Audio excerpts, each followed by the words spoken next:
Dear Andrew, I'm a gay Christian conservative. Is the best option for me to live a godly life to be celibate?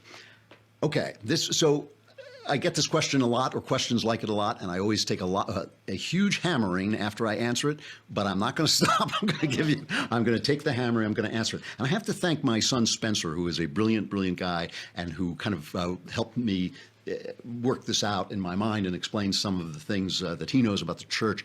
And some of this is just direct church teaching. You're using the wrong word when you use celibate.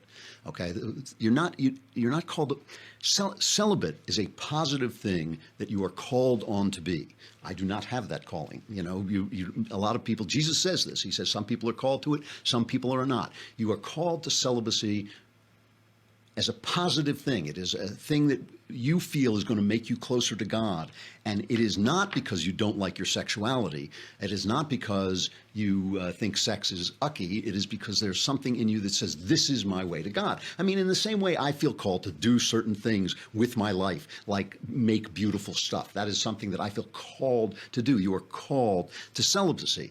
Then there is chastity, and all of us should live, I think, all Christians certainly should live with chastity. Chastity is the fact that we don't live into our physical desires, we live into our spiritual good, right? So, I've been married faithfully for a very long time. There were days when some beautiful girl walked by or flirted with me or said, she was available, when that was a difficult thing to do. I had to say, no, I'm not going to go with my body here. I'm going to go with my commitment and my love and my family and the things that really, really matter to me, instead of 30 minutes of friction with some dame I'm never going to see again, And so that's chastity, okay? What you are talking about as a gay Christian conservative is you are talking about abstinence.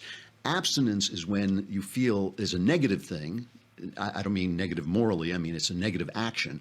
When you feel that you are going to refrain from doing something because that thing would be bad. So for instance, if you were attracted to children, you would practice abstinence because that would be rape. You are not going to commit the rape, even though you are saddled with that desire. You're not going to do it. That would be abstinence. So what you're asking me is, as a gay Christian conservative, should you be abstinent? And I will tell you my answer, which is I think that is a question that you should bring to God. The question is this.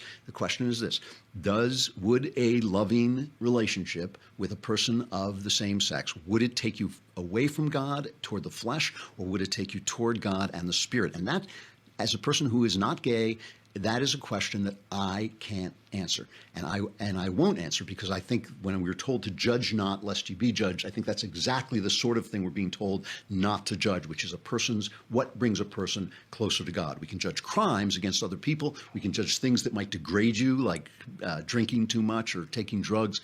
But I don't know what that experience is like. And you have to figure that out with God, what that experience is like. If to be abstinent is the right answer for you. And now you can write me and tell me, no, it's a sin.